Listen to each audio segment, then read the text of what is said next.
Chapter 18 earthquake का ये second part है। इससे पहले हमने इसका फर्स्ट पार्ट कर लिया था। आप प्लेलिस्ट चेक कर लेना, साइंस वाली प्लेलिस्ट में आपको ये वीडियो मिल जाएगा, और आप डिस्क्रिप्शन बॉक्स भी चेक कर लेना, उसमें भी मैं इसका लिंक दे दूंगा। तो द फोकस, यहाँ पे हम पहुँच गए थे। फोकस क्या होता है? Scientist call the point of origin of earthquake. जहाँ से अर्थक्वेक, ओरिजिन ऑफ अर्थक्वेक, जहाँ से अर्थक्वेक शुरू होता है, पैदा होता है जहाँ पे अर्थक्वेक, उसी को हम फोकस कहते हैं। और वो क्या है ये? The point eight which tension is release, ऐसा पॉइंट जिसमें टेंशन रिलीज होती है उसको ही हम फोकस कहते हैं। यानी कि जहाँ से किसकी शुरुआत होती है? जहाँ से अर्थक्वेक की शुरुआत होती है, ज़मीन के नीचे से, धरती के नीचे से। देखो जैसे ये फोकस दे रखा है, ज़मीन के नीचे है, यहाँ से इसकी शुरुआत हुई और ये वेव्स, ये एनर्जी रिलीज हुई और ये वेव्स निकल रही हैं। ठीक है, ये क्या है? भूकंप है। जब ये वेव्स धरती पर मतलब इस पे सरफेस पर पहुंच जाएंगी तो हमें भूकंप महसूस होगा।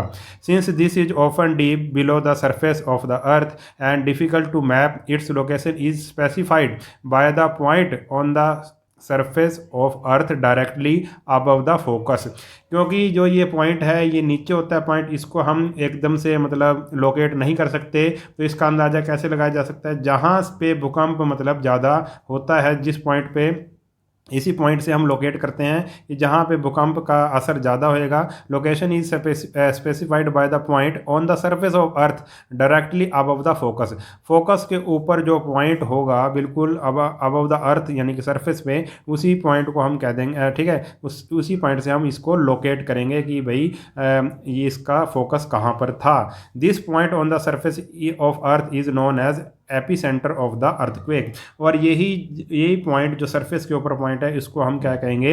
एपी सेंटर बोलेंगे। एपी सेंटर किसका? अर्थक्वेक का।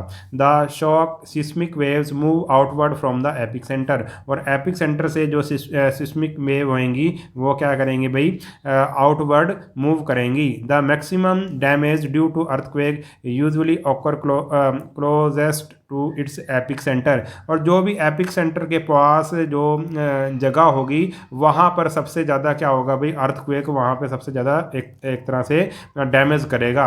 The strength intensity of the earthquake decrease away from the epicentre. और जैसे जैसे एपी सेंटर से कोई जगह दूर होगी वहाँ पे डैमेज बहुत ही कम होगा। उसका जो उसकी जो इंटेंसिटी है, जो अर्थक्वेक की इंटेंसिटी है, वो कम होती चली जाएगी अगर कोई जगह एपी सेंटर से दूर है।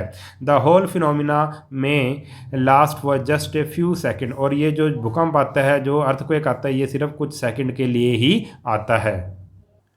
नेक्स्ट है प्रिडिक्टिंग एन अर्थक्वेक। क्या हम एक अर्थक्वेक को प्रिडिक्ट कर सकते हैं? क्या इसका अंदाज़ा लगा सकते हैं कि ये कब आएगा? We now know about the cause of earthquake. अब हमें अर्थक्वेक का कॉज तो पता लग चुका है। However to predict when and where the next earthquake might occur is a very difficult task. मगर हम अभी भी इसका अंदाज़ा नहीं लगा सकते कि अगला अर्थक्वेक कब आएगा और कहाँ पर आएगा। Attempts at predicting when and where earthquake will occur have met with some success in recent year। और थोड़ा बहुत हमने एक्सपेरिमेंट जो किए हैं प्रिडिक्ट करने के लिए, हम थोड़ा बहुत इसमें हमें सक्सेस मिली है, कामयाब हुए हैं कुछ ईयर्स में। Geologist also use instruments such as seismometers to find out the source of seismic waves। अब जियोलिस्ट ने एक इंस्ट्रूमेंट बना लिया है जिसको सिस्मोमीटर कहते हैं। इससे हमें सोर्स ऑफ सिस्मिक वेव्स का पता लग जाता है कि सिस्मिक वेव्स कहाँ से ओरिजिनेट हुई हैं। दे are also investigating other potential clues like tilting, bulging of building and changes in Earth's magnetic field। और दूसरी दूसरी चीज़ें हैं उसको भी इन्वेस्टिगेट किया जाता है, जैसे कि कोई बिल्डिंग हिल जाए। ठीक है, बिल्डिंग हिलने लग जाए, ठीक है, टूट जाए, या फिर चेंज इन द मैग्नेटिक, और जो अर्थ है उसका जो मैग्नेटिक फील्ड है वो क्या हो जाता है भी? चेंज हो जाता है जब भूकंप आता है। तो इससे भी वैज्ञानिक अंदाज़ा लगाते हैं। ठीक है, तो आगे आगे भाई डू यू नो में क्या आया? भी local people adopt some common earthquake prediction method by observing the behavior of birds and animal। जो लोकल पीपल होते हैं वो कैसे अंदाज़ा लगाते हैं, ये तो वैज्ञानिक हो गए। वैज्ञानिक अंदाज़ा कैसे लगाएंगे, अर्थ की मैग्नेटिक फील्ड से चेंज हो जाती है, अर्थ की मैग्नेटिक फील्ड, या फिर बिल्डिंग वगैरह हिलने लग जाती है, ठीक है, उससे अंदाज़ा लगाते हैं। और मगर जो आम लोग हैं वो कैसे अंदाज़ा लगाते हैं, वो लगाते हैं behaviour of birds and animal, क्योंकि जब भूकंप आने वाला होता है तो एनिमल्स और बर्ड्स का बिहेवियर चेंज हो जाता है। When fishes in the pond get agitated, और जो जैसे मछलियाँ होती हैं वो तालाब में, वो एकदम से एजिटेटेड हो जाती हैं, मतलब कि वो एकदम से टेंशन में आ जाती हैं, ठीक है। द स्काई बिकम्स साइलेंट, और बिल्कुल आसमान बिल्कुल शांत हो जाता है। And snakes come to the surface, और जो स्नेक्स हैं यानी कि सांप हैं वो सरफेस पे आ जाते हैं। एंड अर्थक्वेक में ऑकर, इससे आम आदमी अंदाज़ा लगाता है कि अर्थक्वेक आ सकता है, क्योंकि जितने भी पशु पक्षी हैं सारे अर्थक्वेक के टाइम में छुप जाते हैं। आगे है मेजरिंग एन अर्थक्वेक। अर्थक्वेक को कैसे मापा जाता है। We can realise that the destruction damage caused by an earthquake depends on many factor. हमें हमें इस बात का पता है कि जो डैमेज होता है अर्थक्वेक के द्वारा वो कई फैक्टर पे डिपेंड करता है। One major factor is its intensity, यानी कि पावर, कितना पावरफुल क्या आया है, भूकंप आया है, उस पर डिपेंड करता है। Geologist usually express the intensity of an earthquake in term of magnitude on a scale known as Richter scale. और जो जियोलॉजिस्ट हैं वो जो इसकी भूकंप की जो पावर है, इंटेंसिटी है, उसको इन टर्म ऑफ मैग्नीट्यूड ऐसे कहते हैं कि कितने मैग्नीट्यूड का भूकंप आया है, और उसको known as the Richter scale, और उसको रिक्टर स्केल पे देखते हैं कि रिक्टर स्केल पे उसका कितना मैग्नीट्यूड आया है। The Richter scale named after doctor Charles F Richter, और ये डॉक्टर चार्ल्स एफ रिक्टर के नाम से रिक्टर स्केल इसका नाम रखा गया है। Is the scale used most often for measuring the strength of an earthquake. और अगर अर्थक्वेक की स्ट्रेंथ हमने मेज़र करनी है कि अर्थक्वेक कितना आया है और उसका मैग्नीट्यूड अगर बताना हो तो उसको रिक्टर स्केल पर मापते हैं। It does so it term of the amplitude of its seismic waves.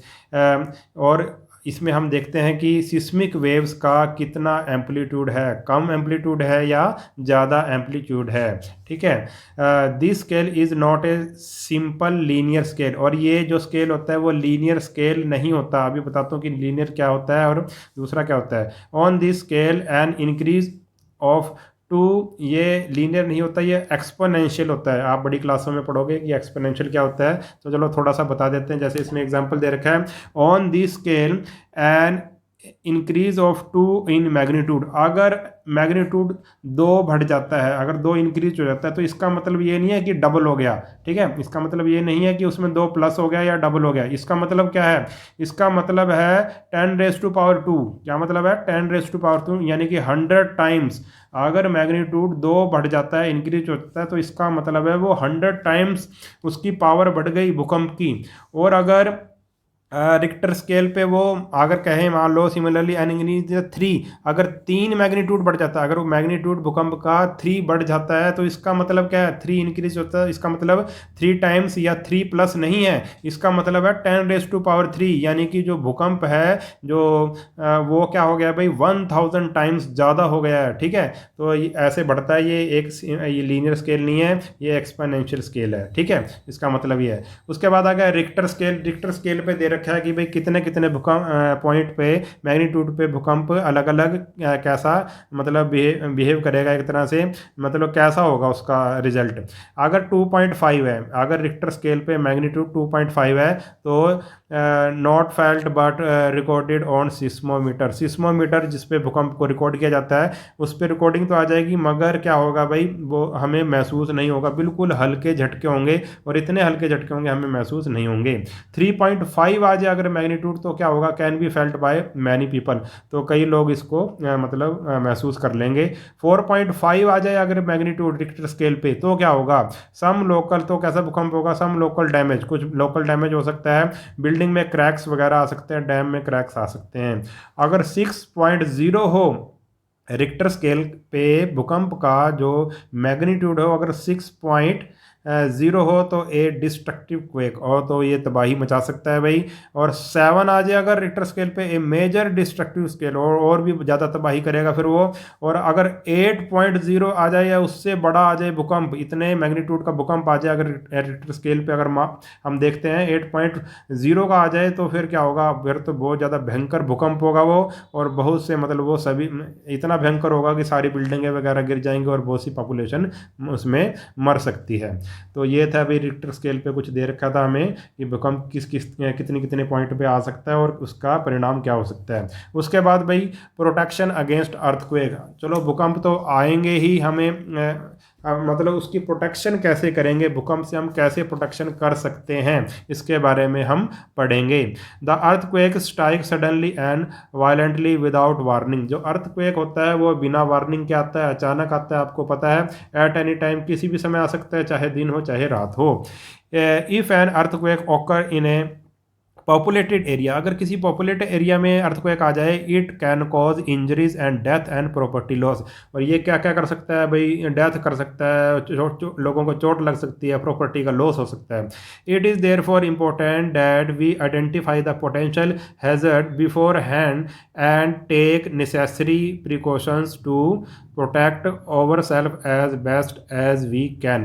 तो तो ये भाई, इसलिए हम पहले से ही क्या करेंगे भाई, आइडेंटिफाई कर लेंगे आने वाले खतरे से पहले ही, हम उसको आइडेंटिफाई कर लेंगे खतरे को, और उससे बचने के कुछ प्रिकॉशन करेंगे, कुछ उपाय करेंगे। People living in seismic zone, और कुछ लोग जो सिस्मिक जोन में रहते हैं जहाँ पे भूकंप आने के ज़्यादा खतरा होता है, where the earthquake are more likely to occur. Seismic zone वो होते हैं जहाँ पे भूकंप आने के ज़्यादा खतरा होता है। जैसे जापान एक देश है, और जापान एक देश है, जापान में दुनिया में शायद सबसे ज़्यादा भूकंप जापान में ही आते हैं, वहाँ पे रोज़ भूकंप आते हैं। तो जापान एक सिस्मिक जोन, एक ऐसा देश है जो सिस्मिक जोन में पड़ता है। तो ऐसे लोगों को तो विशेष ध्यान रखना पड़ता है। Have to specify train and equipped, ऐसे लोगों को जहाँ पे सिस्मिक जोन होता है वहाँ पे स्पेशल उनको ट्रेनिंग दी जाती है, और उनको मतलब ट्रेन किया जाता है और इक्विपमेंट दिए जाते हैं फॉर सेविंग देमसेल्फ, अपने आप को बचाने के लिए। The following major precaution can help in minimising the damages due to earthquake. और हम कुछ ऐसे जो स्टेप उठा सकते हैं जिससे कि मिनिमाइज हो जाए डैमेज, भूकंप से जो डैमेज होता है उसको हम कम कैसे करेंगे, वो हम स्टेप अब पढ़ते हैं। ऑल द बिल्डिंग, फर्स्ट है, all the building in seismic zones need be design so that they can withstand major tremors. और जो सिस्मिक जोन में ऐसी बिल्डिंग बनाई जानी चाहिए कि भूकंप आ जाए और वो झटकों से उनका कुछ भी ना बिगड़े। So it is advisable to make the structure simple so that it is quake safe. तो ऐसी बिल्डिंग का जो स्ट्रक्चर है वो बिल्कुल सिंपल बनाना चाहिए ताकि वो क्वेक सेफ रहे, भूकंप के झटकों से सेफ रहे। दूसरा पॉइंट है, सिंस सम बिल्डिंग में कैच फायर, कुछ बिल्डिंग में आग लग सकती है जब अर्थक्वेक आता है। It is necessary that all the building have their fire fighting equipment in order. तो जितने भी फायर मतलब आग को बुझाने वाले जितने भी यंत्र हैं, जितने भी इक्विपमेंट हैं, वो हमारे पास होने चाहिए। तीसरा है, safer places indoor as well as outdoor must be clearly identified. जितने भी हमारे घर के अंदर सेफ प्लेस हैं और बाहर सेफ प्लेस हैं, उनके बारे में हमें अच्छे से जानकारी होनी चाहिए कि भूकंप आने पर हम कहाँ जा सकते हैं, घर के अंदर और घर के बाहर कहाँ जा सकते हैं, इसके बारे में हमें पूरी जानकारी होनी चाहिए। फोर्थ है, N emergency communication and exit plan should be made available. हमें एमरजेंसी कम्युनिकेशन, जैसे संपर्क करना हो किसी से, अगर हम कहीं फंस जाएं तो एकदम से संपर्क कर सकें हम। और एग्ज़िट प्लान, और बाहर निकलने का हमें रास्ता भी पता होना चाहिए कि अगर कोई भूकंप आ जाता है, कोई फंस जाता है, तो हमें कहाँ से बाहर निकलना चाहिए।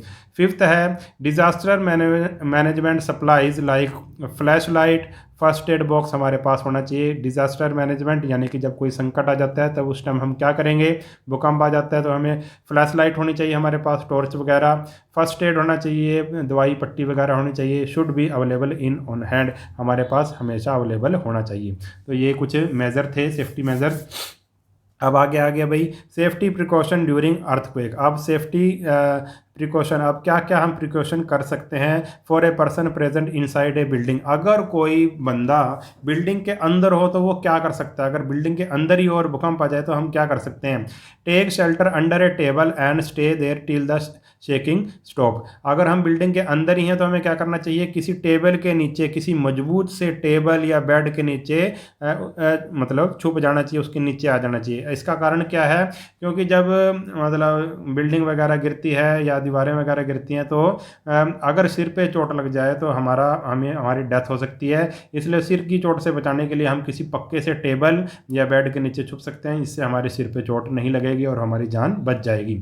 दूसरा है stay away from tall and heavy object that may fall on you. हमारे घर में जो भी अलमारी वगैरह भारी वगैरह या कोई ऐसी भारी चीज़ है उसके पास नहीं खड़ा होना चाहिए, उससे दूर रहना चाहिए। तीसरा है do not get up if you are in a bed, protect your head with pillows. अगर आप बेड में पड़े हो तो आपको क्या भाई उठना नहीं चाहिए और अपने सिर को किससे प्रोटेक्ट कर लो, अपने तकिए से प्रोटेक्ट कर लो उसको।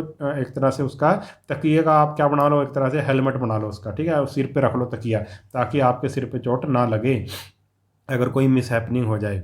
फोर्थ है भाई stay indoor until shaking stops. हमें अंदर ही रहना चाहिए जब तक कि झटके बंद ना हो जाए। And it is safe to move outside, और फिर उसके बाद ही हमें आउटसाइड मूव करना चाहिए। Most of the injuries occur when people inside the building attempt to move to a different location within the building और try to run out the building. एकदम से देखो कई बार चोट लग जाती है, एकदम से भूकंप आता है, हम अंदर होते हैं और एकदम से भागने की कोशिश करते हैं, इस भाग दौड़ में क्या हो जाता है भाई, हमें इंजरीज हो सकती हैं, तो इसका भी हमें थोड़ा सा ध्यान रखना चाहिए।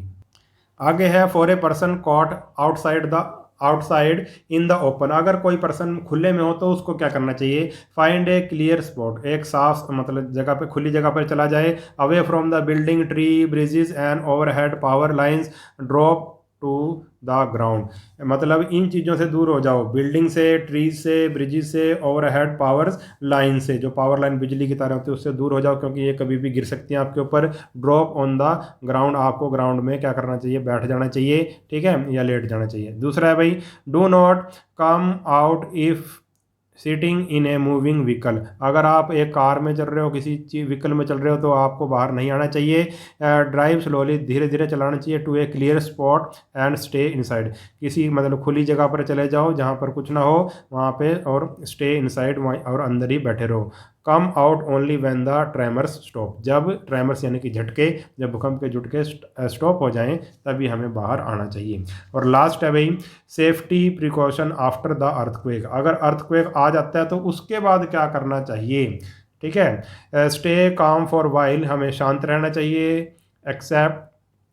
Expect aftershocks, these shocks can cause additional damage. और भूकंप के बाद भी आफ्टर शॉक्स आ सकते हैं और ये शॉक्स भी क्या कर सकते हैं भाई, डैमेज कर सकते हैं, इससे सावधान रहना चाहिए। दूसरा है भी